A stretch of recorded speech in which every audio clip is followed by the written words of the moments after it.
Welcome back to Nicko's Kitchen, and here's how you make Lofthouse's frosted cookies.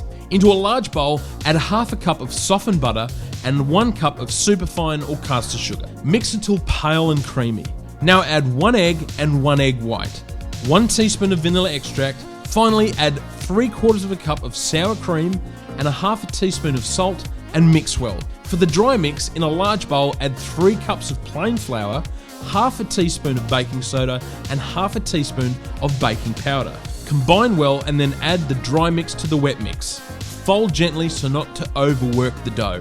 Once mixed through, using a tablespoon, scoop out golf ball sized portions, roll into a ball and place on a baking tray lined with baking paper. Now flatten out the balls using the back of a 1 cup measurement that has a wet base so it doesn't stick, or you can flatten it out using wet hands. Then use a cookie cutter that's the same size diameter just to smooth out the sides. Place into a preheated oven at 150 degrees Celsius or 300 Fahrenheit for 15 minutes or until the dough has puffed up and is firm.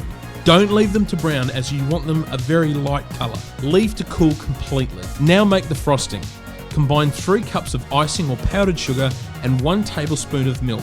Then add 2 to 3 drops of pink food dye and mix through. Lightly spread the frosting over the cookies and pinch sprinkles and 100s and thousands over the top. Leave to set and serve. It's a 90s classic that you can now enjoy at home.